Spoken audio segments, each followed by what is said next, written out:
Hello everyone and welcome back to another Kerbal Space Program video, and in today's Kerbal Space Program video we're going to be doing a mission that I've had an idea to do for a while, but I've always kind of put it off or thought of something else to do. But this week I thought, you know what, this would be a great time to do this mission that I've had this idea for, and that is, in case the title and thumbnail weren't clear enough, to send a gigantic space station vessel into the atmosphere of Jool to perform lots of experiments and analysis, that sort of thing, because I realised that out of all the videos I've done on this channel gathering science from all the planets, I've never done a video about Jool.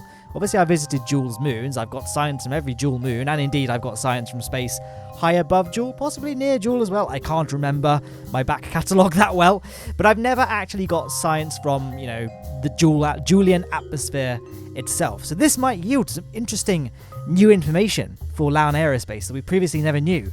What is lying within Jool's atmosphere? Why is it green? These are questions that we can answer, possibly, by conducting a mission like this. Now, obviously, this vessel is extremely overbuilt. I kind of liked the idea of sending this gigantic submarine-esque spacecraft into the atmosphere of Jool, just kind of add a little bit of challenge, for one, to the mission. But also, I think it would look quite interesting. And this would be a very, very highly anticipated mission for the Kerbals. So we're not going to spare no expense when it comes to gathering all of the scientific data. So we'll put in loads of laboratories, loads of equipment to make sure that we definitely get all of the data we possibly can from this extremely dangerous mission. In addition to the gigantic space station that will pass through the upper atmosphere, I'm adding this small probe that isn't going to survive. This will actually be diving deep into the Julian atmosphere to gather lots of data, but obviously it won't be able to return again, so it's going to have to transmit that data back. One thing to note here with the build, I've just noticed actually, I'm using the wrong decoupler at the moment. That needs to be a stack separator, just because when it decouples, it will remain attached to the heat shield, and as such, the heat shield won't be able to inflate. So I do change it before we do the launch, in case I forgot to show that in the build time-lapse. Just make sure you do that. So if you download the craft file, which I think is in the description, just double-check that the decoupler did update. And we need another one of those batteries. We need 2 lots of those batteries, rather than just the one, for reasons that I will explain as we get to that stage in the mission. But there you go, there's the craft. It's a slightly unorthodox design in that we have all of the fuel tanks lumped right at the front of the craft along with the heat shield, just because those are going to be the heaviest components of the spacecraft. We want to keep the center of mass as close to the heat shield as possible, just to make sure that it remains, nice and stable in the atmosphere, because any deviation is going to just start causing lots and lots of explosions. And that's also why I've got those 4 tail fins at the back of the craft as well, just to help steer it in case we do start deviating off our course. But hopefully, with the weight balance and all of those SES wheels, they're only really there for peace of mind. We shouldn't actually need them throughout this mission. Now, another kind of quirk of this craft's design is that we're actually going to be putting it into the payload fairing upside down. And by upside down, I mean command pod facing downwards, just because, again, the center of mass of the craft is going to be where those fuel tanks are. If we were to load this into the fairing the air quotes right way around, the rocket would be very, very top heavy and much, much harder to control than it would be if we left it like this. That does, however, mean that we're going to have to make sure we have a control point that points upward. In this case, I've used a small junior docking port just in front of the command pod facing upward, and that can be used as a control point to make sure the rocket stays controllable during the ascent. It's very hard to control a rocket when the actual, center for the control point is facing down. So you want to use that. I think I bound it to action group 1, so we can just say action group 1 and flip the control point around. And then we just got a fairly simple booster stack underneath that payload fairing, which will easily get us into low Kerbin orbit, because this thing has a deceptively low dry mass. I mean, obviously it's a very heavy craft, but because it's so big, one would expect it to be heavier than it actually is. Most craft of this size have much more fuel relative to their size than mine does, so we don't actually need that big of a booster to get into. I mean, it is still quite a big booster, right? We've got 6 of the Mastodon engines, and obviously the massive Saturn V fuselages. But in terms of the actual size of this rocket, it's not really that. I wouldn't consider this a particularly large rocket, and certainly I think it looks at least somewhat realistic. The payload fairing is very big, but aside from that, and there's no launch escape system. But aside from that, it all looks fairly well proportioned. It doesn't look too ridiculous. Here you can see me making those changes, by the way, to the little science bomb just there. And the reason why I'm dubbing that the science bomb probe is because that's what I used to call this mission. You see, this is a kind of well, it's not really a recreation because it's far more expansive. So the mission that I was about to say is a recreation of back in there when I was a young Kerbal space program player, like I was just unlocking the tech tree for the first time. One mission I did, by the way, here we are launching the rocket. One of the missions I often did to try and get some science points was I'd make a little science bomb, just like the one you see in this video, that would have all of the scientific equipment and then an aerial, and it would dive into Jool's atmosphere, do all of its experiments, transmit them back, and then the probe would just explode. But it gave you a good chance to kind of look at what Jool looks like, because obviously as a new player, I didn't know if Jool had a surface, if they didn't bother programming it to be like a real gas giant and they'd instead programmed in a surface for it. I really didn't know what to expect, so I thought, let's just send a probe down there and have a look. And then whilst the probe is descending, we can just transmit some science back. So this is a sort of recreation, but more of an expansion of a mission I used to do quite a lot when I was a younger player. It's a really good way of getting some easy peasy science points.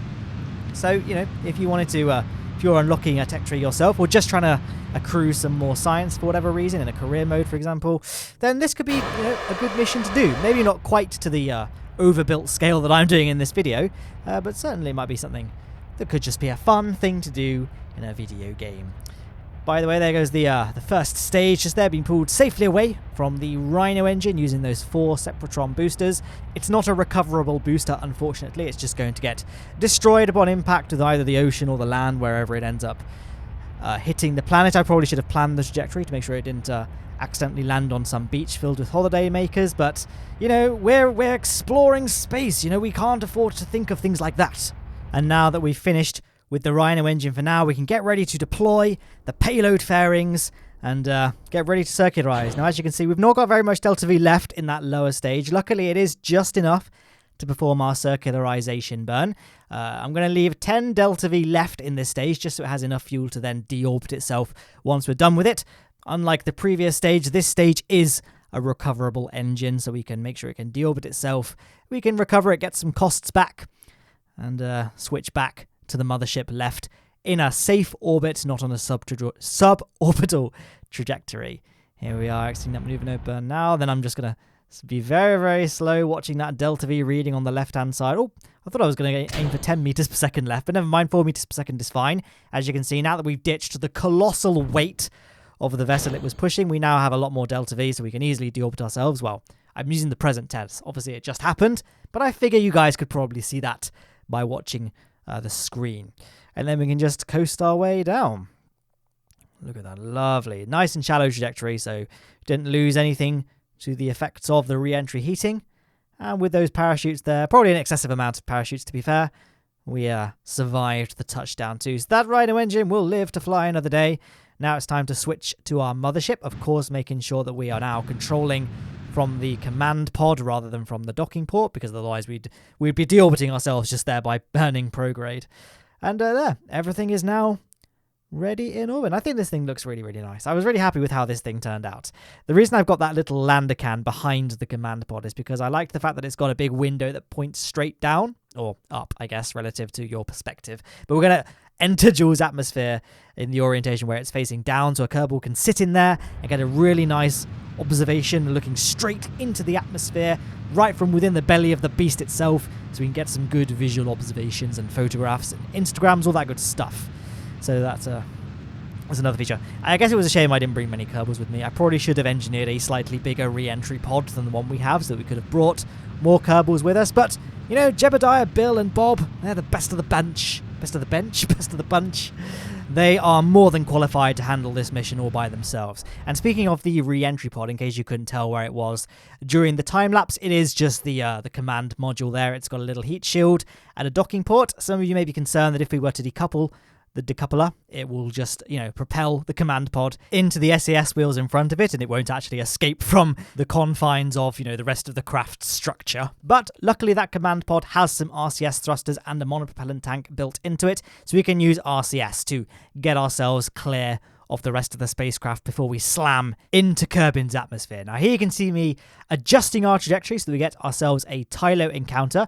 Also, you might have noticed we lost our Jool encounter after we left Kerbin's sphere of influence because we got a cheeky Mun assist that I didn't plan, and unfortunately that meant that the Mun threw us off the planned trajectory a little bit, and I had to do a slight, cost me a little bit of extra delta V to do this burn just here because we're not quite going there fast enough now to reach Jool's orbital height, but we got lots and lots of delta V on board this thing. It is more than 30, which it looks like that's what the staging window says. I think just the way the fuel lines and decouplers are set up on this thing, it makes it quite difficult for the game to work out how much delta V we really have, but we have enough, just barely. You'll see just how close it got towards the end of this video, but we do have enough to get back. We do make it home, spoiler alert, so don't worry. We are saving a little bit of fuel here by getting ourselves a Tylo encounter, which will circularize us around Jool. One thing I'm doing here, I made a little maneuver node. Well, first of all, I made a maneuver node that would get us into the orbit I wanted us to get in to do our 2 dives into Jool's atmosphere, one with the bomb and one with the actual space station itself. But then I used a blank maneuver node on that predicted orbit. Like, I didn't make another maneuver, I just made a maneuver node. I just hit the skip orbit button a few times just to make sure that during our few orbits around Jool, we wouldn't be encountering any of its moons, especially ones like Lathe and Tyler, which have very large gravity wells, and, you know, end up ejecting us from the Julian system or otherwise messing up our orbit. So that was what I was doing just there. And here we are encountering Tylo. A couple of weeks ago, I put a base here, so I thought I'd see if we could wave to the Kerbals on the surface, but unfortunately, I think they were on the wrong side of the moon, and I couldn't see them from the map screen. Well, I could see them from the map screen, but I couldn't see them from, you know, the EVA screen? What is that screen even called? The game screen, I suppose. It's not important. Now we're circularized around Jool. We're gonna warp up to apoapsis and do a retrograde burn. Now, I could have done a Tylo gravity assist that would have got us a nice low Jool periapsis, but that would have also resulted in us having a fairly low Jool apoapsis. And we wanted a high Jool apoapsis because when we do our pass through Jool's atmosphere, it's going to, well, I was going to say it's going to effectively be an aero brake, but it is going to be an aero brake. It is going to slow us down. So we want to make sure we have lots and lots of height in our orbit so that our apoapsis won't diminish enough that we'll be ending up stuck and unable to escape Jool's atmosphere, where we'll end up succumbing to it and descending and exploding, and it won't be good. So we don't want that. Here you can see me just pumping all of our fuel into the most anterior tanks of the spacecraft so that we've got that ballast. You know, I said earlier we wanted to keep the center of mass as close to the heat shield as possible. That's what I'm doing there, pumping fuel forwards. And then Bill is going to get out. He's our onboard engineer. He's going to do a quick EVA just to inspect the probe, make sure it's, you know, doing all right, see if it's feeling okay for its final flight. It's still its first flight, isn't it? But it is its final flight. In fact, now I say that it's the final flight of the whole ship, so it doesn't really matter too much. But it's gonna be this thing's mission is about to start, so we're gonna get ready to decouple it, and then we need to put ourselves. I know that thing does have an engine, so the probe could have deorbited itself, but I wanted to make sure we were on a suborbital trajectory as well, because the actual separator piece would have been left in orbit. And I know the separator is very small, and realistically it's probably not going to have any impact on, you know, space clutter, because at some point it's going to encounter Tylo or Lathe where it will crash into them, or, you know, it will just get ejected from the Jool system and left in deep space. It wouldn't have mattered too much, but I wanted to just make sure. So now we're going into Jool's atmosphere, and you can see we've got a nice connection to the Kerbal Space Center. Even though we've not got the big communications dish deployed just yet, this thing can connect to the giant relay dishes I've got on the main spacecraft, which is orbiting just behind us. Yes, there is a reason. There is a reason I have those gigantic relay dishes on the main ship. It could act as a relay so that this probe can talk to the Kerbal Space Center and transmit its data back. We have got the big communications dish on this thing just so it can send the data directly back to the Kerbal Space Center. But that's what the relay dishes on the main spacecraft are for. And look at that! Wow, isn't this a visual? I mean, it was a shame I couldn't have any visual mods for this mission, to be honest, because none of them have updated for 1.9 just yet. I mean, now that this video is out, I'm recording this video quite a bit in advance because I've got a lot of stuff on this week, so I'm not able to record a video close to the time of upload. So it may have been fixed, they may be updated, but for now, none of the visual mods work too well. Like, you can force some of them to work with various launch options, but I couldn't really be bothered to do that. Anyway, it's time to do some science. Temperature scan while flying at Jool. All transmitted. Atmospheric pressure scan. The pressures here are immense. The instrument is beginning to fail. We observe the goo, and if we take a look at the samples inside the Science Junior unit, we can see that the samples burn, boil, or crumple under the extreme pressures and heat. The visual camera shows a wonderful rainbow of colours before it cuts out. Well, isn't that a shame? But there we are, all of our experiments are done, except for the atmospheric pressure, the atmospheric analyzer piece. Turns out that needs a lot more electricity than the other science units. It needs 2,000 units of science, to be exact, to transmit the entire piece of data back, which means we're going to have to hope that that RTG can recharge those batteries quick enough before, we succumb to the pressures of Jool's atmosphere. So we descend, the sun sets, and all we can do is pray and get slightly annoyed at ourselves for not just packing slightly more batteries. I mean, guys, if you do this mission, maybe take 4 of those batteries, not just 2 of them. But regardless, it's getting tight. Nearly there. Well, we've still got quite a bit of way to go. Luckily, Jool does not terminate at 0. You can go into like negative height, as in, below, in air quotes, sea level. So there we are.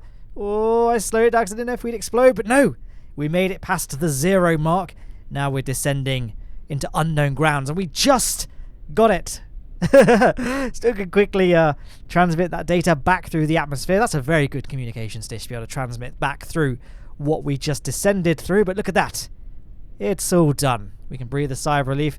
We only had like 20 units of electric charge left, so we had literally just enough electricity to survive. I thought, let's see how far we can go. Turns out not much further. So it really did manage to get all of the data submitted just in time. And that's that part of the mission done. So kind of sad, kind of bittersweet, but also we can hopefully use that data do a lot. And that's actually what the Cassini probe did when it was deorbited into Saturn.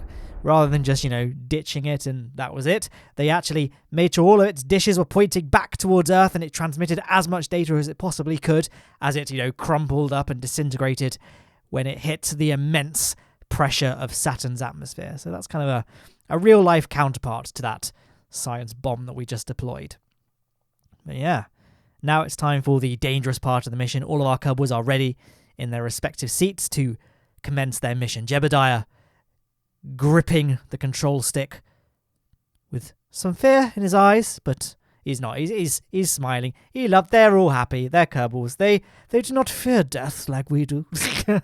They just love space. Now, I've got those science units on the end of those extending pistons just because, and this is not necessary, just because I thought it might be cool if we're actually going to be doing this in like how a realistic approach might be. We need to have them extend beyond the heat shield just so they can get a full blast of Jool's atmosphere without any sort of shield in front of them, and then we can do the experiments when they're extended. We have to be very, very quick though, because they are very, they will explode extremely quickly under the heat of Jool's atmosphere. So we need to be as quick as possible when we do those science units. Here we go.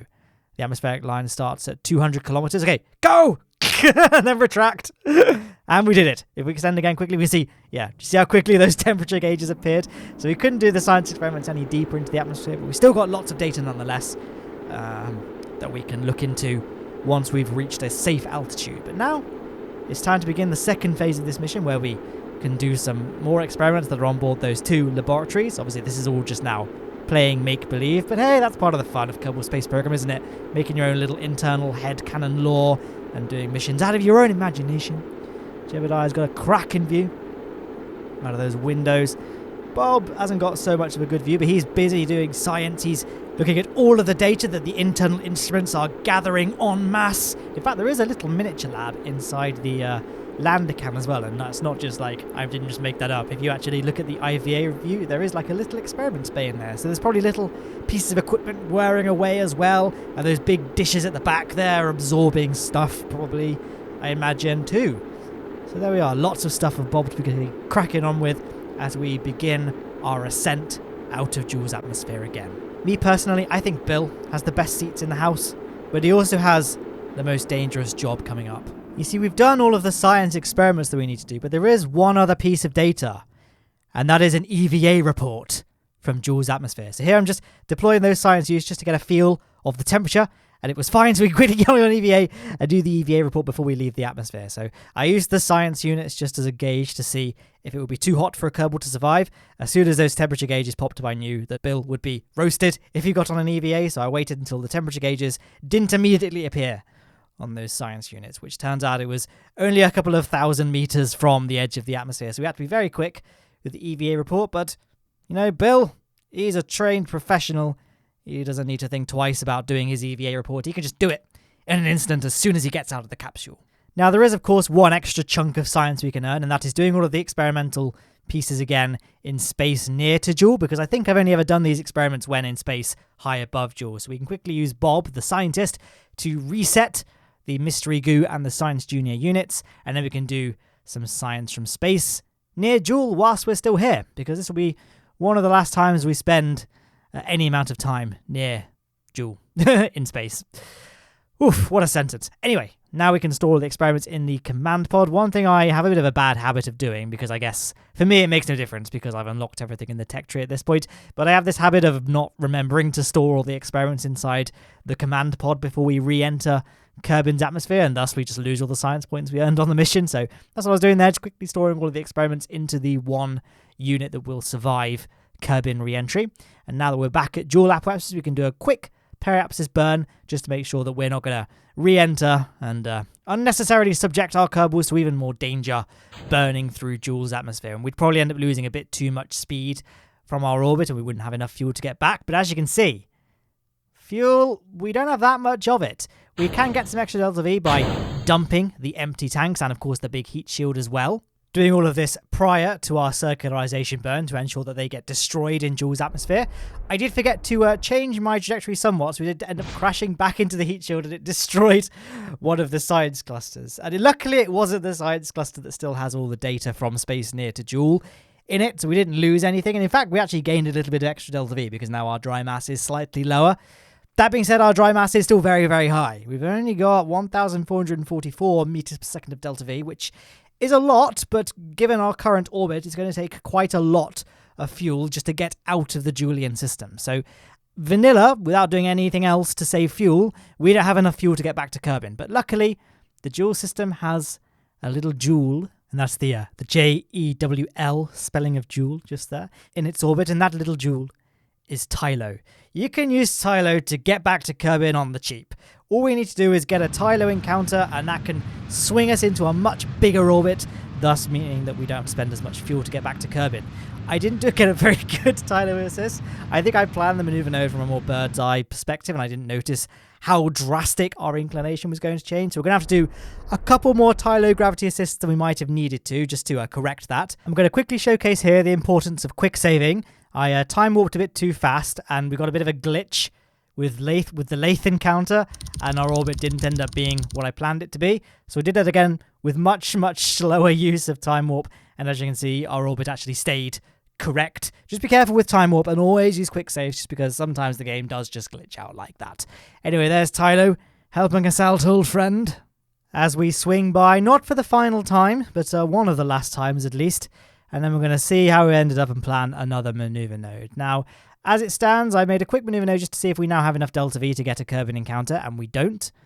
Am I going to show that in the footage? I literally just edited this together, and I felt like it was much quicker. So yeah, so I basically made a maneuver node of the amount of fuel I was willing to spend, and we couldn't get near Kerbin. So we're going to have to try and get ourselves into an even more eccentric Jool orbit with a much higher apoapsis. So we're going to create another maneuver node to get ourselves another encounter with Tylo, and hopefully this one will get us into a slightly more desirable position when it comes to planning an escape back to Kerbin. And as you can see, we managed to get a little cheeky double gravity assist here. So the first gravity assist automatically gets us back onto another Tylo encounter that will then eject us from the Jool system, all for a mere 33 meters per second. So not a bad deal in my book. We are going to have to do another burn as well, just to actually lower our periapsis around the sun, because this won't get us very close to Kerbin, this Tylo-powered Jool ejection. So yeah, as you can see, our outcome orbit didn't quite line up with the predicted one from the maneuver node, but as you can see, it's a very, very small adjustment. So I set the thrust of that engine to be as low as we could possibly make it, because it's less than 0.05 meters per second, I guess, because the game is rounding it to be 0.0 meters per second for that burn. So it's going to be very, very short. You may be wondering, actually, I probably should have touched on this sooner, but I have touched on this topic before, why I didn't just use nuclear engines for this vessel, because it would have meant we'd have a much more efficient craft. We probably wouldn't need to be doing all of this messing around in Jool orbits trying to get a Tylo encounter to get us back to Kerbin, but I prefer the Wolfhound engine for missions like this because it's much, much more powerful. The thrust-weight ratio of the nuclear engines is very, very poor, And so for making videos, I sometimes like to opt for slightly more powerful options just to keep the pace of the video good. Our burns don't take anywhere near as long when we use the Wolfhound engine. And that's why I very, very rarely use ion engines. I think I can count the number of videos I've done that use ion engines on one hand. I think I did the Jool 5. I did a fully recovered Jool 5 SSTO mission. That one obviously needed ion engines. And actually, no, I think that's it. I think that might be the only time I've ever used ion engines on this channel. Maybe for some probe in something, but nothing major. And I'm certainly not going to use ion engines for a craft of this mass. At least, if I wanted to get the video done within my lifetime. So you may notice here I'm planning our second and final maneuver node that will get us on our Kerbin atmospheric encounter. And it's only going to be about 100 meters per second. This actually is going to cost a bit more because I need to do the inclination change, but what was that? 123.4 meters per second. Oh, 123.4, Isn't that a fun maneuver node? Yeah, so we could easily afford that on top of the 630 meters per second we need to spend in order to lower our sun periapsis. We had a budget of just over 800 meters per second, so this is easily affordable, and we're going to have fuel to spare. So it all worked out in the end. Thank you, Tylo, for being a lifesaver once again. And now we're back in our orbit around the sun. We're going to make sure this maneuver node is still going to work, which I don't think it did. So I quickly made up another maneuver node and just played around with it until we could get those little encounter indicators to line up. Now, one downside, of course, is that this is going to be we'll have to do another orbit around the sun, basically, to get to that maneuver node. So it's going to be about just over 3 years before we'll actually reach this maneuver node. So this mission is a long-haul mission, but, in the real world, if we were going to do a mission to Jupiter or Saturn, as an example, those missions will take many years as well. So I don't mind. The Kerbals, they love space. They're happy. They've got a massive ship to wander around in and, do whatever Kerbals do on these long-haul missions. So I didn't mind that. I think they would prefer to spend their time in space. Like Kerbals, they love space, as I've said many times before. But I'll tell you what I love. I love whiskey, which segues us nicely into today's whiskey review. And today is not going to be a bourbon whiskey like all my previous ones. This is going to be a Scotch. Specifically, Old Pulteney, aged 12 years whiskey, single malt Scotch, brewed in Wick, in Caithness in Scotland. It is a wonderful, wonderful whiskey. It has been traditionally crafted using techniques that other distillers have long abandoned. This winner of numerous gold medals at the most prestigious international competitions is a high watermark of quality spirits. And I do love me a good Old Pulteney. It is certainly one of my favourite scotches to buy. It's got a very distinct taste. It's got a slightly salty taste, but in a good way. It's a lovely sipping whiskey. It's very, very nice. And I've said before in these whiskey reviews that I'm not usually a fan of Scotch. I love all whiskies, of course, except Southern Comfort. I love all whiskies, of course, but I do prefer bourbons. But Old Pulteney stands as one of the very few exceptions where I will often choose Old Pulteney over a lot of bourbon. So Old Pulteney is an excellent, excellent, excellent whiskey. Though interestingly, it is matured wholly in air-dried, hand-selected ex-bourbon casks. Maybe that's why I like it so much. Either way, fantastic whiskey. I would give it... what would I give it?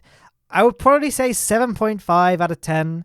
It's closer to an 8 than a 7, but I think I'm going to go with 7.5 for Old Pulteney whiskey. And I'm sure Jebediah, Bill and Bob are looking forward to a glass of Old Pulteney whiskey once they get back to... I keep calling it Old Pulteney. I don't know if it's pronounced Old Pulteney. I probably should have looked up how to pronounce the products that I'm reviewing, but regardless, they'll be looking forward to a glass of Old Pulteney once they get back onto dry land again. We are going to have to do 2 air brake passes because we are coming in at immense speed, which does mean that we'll get a nice fireworks show from the rest of the craft, which is now exploding before us, and we can actually get quite close to the flaming debris because obviously we detached from the middle of the stack rather than from the top of it. So yeah, we've got a nice interesting perspective of the firework display. We have passed it. Now, do you guys remember way back at the beginning of the video where the Mun kind of messed us up a little bit? It gave us a gravity assist that we didn't want or need, and it kind of ended up costing me a little bit of extra delta V on our flight to Jool. Well, unwilling to be thwarted by my corrections to my orbit, the Mun decided once again to try and ruin my plans, this time with re-entry. You can see we've got a Mun encounter that's going to put us on a Kerbin orbit with a periapsis that isn't going to get us back into the atmosphere, which would never do. However, we are just a command pod. We don't have any engines anymore. luckily, we have Kerbals with EVA packs. So we can actually point the pod the direction we need it to go, and then Jebediah can get out and just push. And as you can see, we can satisfactorily slow down our orbit to the point where we're not going to get that Mun encounter. But that being said, now I look slightly closer at the map screen. I don't think we were ever going to get a Mun encounter. It's in completely the wrong place for us to get an encounter with it. I think it's just that glitch happening again. I touched on this like last week as well, where sometimes Mun encounters, they show up on like your next orbit rather than you like, there it is there. So maybe I didn't win. The Mun won the whole time. It just tricked me, caused me stress. Jebediah to do an EVA. Mun, I see you over the horizon just there. You may win this time, but next time, I don't know. I don't know how I would win in a fight against the moon. But regardless, this I didn't lose the fight with Kerbin's atmosphere. We re-entered nice and safely. We can deploy the parachute and get ready for our landing. And then we can talk about, well, I guess there's nothing else to talk about really, is there? So we can just whack some videos on screen in just a second after we've done a quick visual inspection of the exterior of the pod. And yep, all still seems to be there.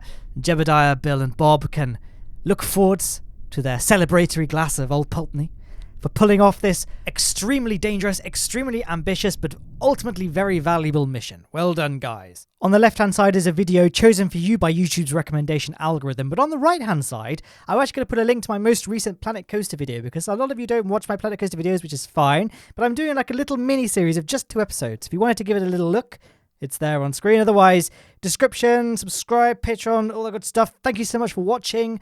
Goodbye.